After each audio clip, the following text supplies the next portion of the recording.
ದಾಸಶ್ರೇಷ್ಠ ಕನಕದಾಸರ 537ನೇ ಜಯಂತಿ ಚಿಕ್ಕಬಳ್ಳಾಪುರ ನಗರದ ಗುರುರಾಜ ಕಲ್ಯಾಣ ಮಂಟಪ ಮುಂಭಾಗದಲ್ಲಿ ಅದ್ದೂರಿಯಾಗಿ ನಡೆಯಿತು.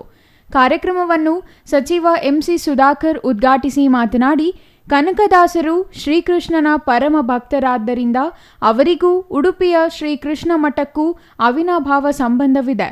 ಕನಕದಾಸರು ಕುರುಬ ಸಮುದಾಯಕ್ಕೆ ಸೇರಿದ ವ್ಯಕ್ತಿಯಾಗಿದ್ದರು. ಉಡುಪಿ ಶ್ರೀಕೃಷ್ಣ ದೇವಸ್ಥಾನದಲ್ಲಿ ಕನಕ ಕಿಂಡಿಯನ್ನು ಈಗಲೂ ಕಾಣಬಹುದು. ದಾಸಶ್ರೇಷ್ಠ ಶ್ರೀ ಕನಕದಾಸರ ಕೀರ್ತನೆಗಳು, ಆಚಾರ ವಿಚಾರಗಳನ್ನು ಅಳವಡಿಸಿಕೊಳ್ಳಬೇಕೆಂದರು.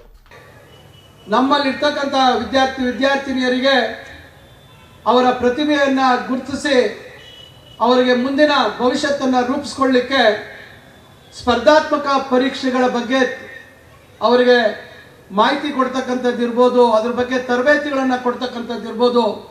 ಈ ರೀತಿ ಕೇಂದ್ರಗಳನ್ನು ಸ್ಥಾಪನೆ ಮಾಡ್ತಕ್ಕಂಥದ್ದು ಭಾಳ ಮುಖ್ಯ. ಅದರಿಂದ ಈ ರೀತಿಯಾದಂಥ ಕಾರ್ಯಚಟುವಟಿಕೆಗಳಿಗೆ ಬಳಸ್ಕೋಬೇಕು ಅಂತಕ್ಕಂಥ ದೃಷ್ಟಿಯಲ್ಲಿ ನಾನು ಇವತ್ತು ಚಿಂತಾಮಣಿಯಲ್ಲಿ ಕೂಡ ಕೆಲವು ಜಾಗ ಗುರುತಿಸಿದ್ದೇನೆ. ಇಲ್ಲೂ ಕೂಡ ನಾವು ಬಹುಶಃ ಕೆಲವು ಜಾಗಗಳನ್ನು ಗುರುತಿಸ್ತಕ್ಕಂಥ ಪ್ರಯತ್ನ ಮಾಡ್ತಾ ಇದ್ದೀವಿ. ಅದು ಸಮತಟ್ಟಾಗಿದೆಯೋ ಬೇರೆ ಥರ ಇದೆಯೋ ಅಂತಕ್ಕಂಥದ್ದು ಇವತ್ತು ನಾವು ಯೋಚನೆ ಮಾಡುವಂಥ ಪರಿಸ್ಥಿತಿಯಲ್ಲಿ ಇಲ್ಲ.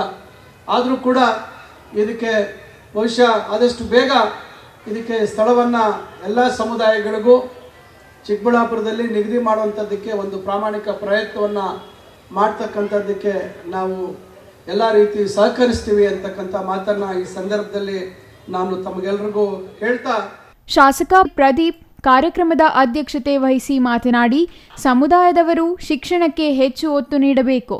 ಸಮುದಾಯದ ಹೆಸರು ಬೆಳೆಯಬೇಕಾದರೆ ಸಮುದಾಯದ ಮಕ್ಕಳು ಸಾಧಕರಾಗಬೇಕು.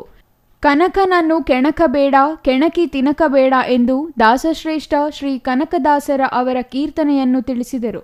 ಇನ್ನು ಕಾರ್ಯಕ್ರಮದಲ್ಲಿ ಸಮುದಾಯದ ಪ್ರಗತಿ ಸಾಧಕರಿಗೆ ಸನ್ಮಾನಿಸಲಾಯಿತು. ಪ್ರತಿಭಾವಂತ ವಿದ್ಯಾರ್ಥಿಗಳಿಗೆ ಪ್ರತಿಭಾ ಪುರಸ್ಕಾರ ಮಾಡಲಾಯಿತು. ಕಾರ್ಯಕ್ರಮಕ್ಕೂ ಮೊದಲು ಮರಳಸಿದ್ದೇಶ್ವರ ದೇವಸ್ಥಾನದ ಮುಂಭಾಗದಿಂದ ದಾಸಶ್ರೇಷ್ಠ ಶ್ರೀ ಕನಕದಾಸರ ಪಲ್ಲಕ್ಕಿ ಮತ್ತು ಜಾನಪದ ಕಲಾ ತಂಡದ ಮೆರವಣಿಗೆ ನಡೆಯಿತು.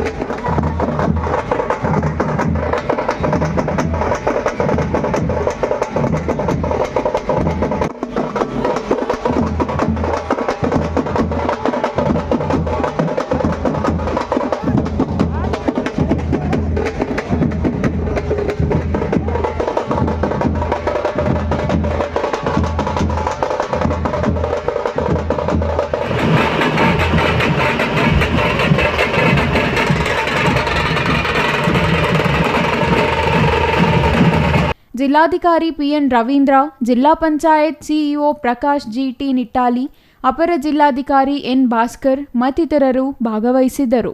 Nandakumar, CTV news, Chikkaballapur.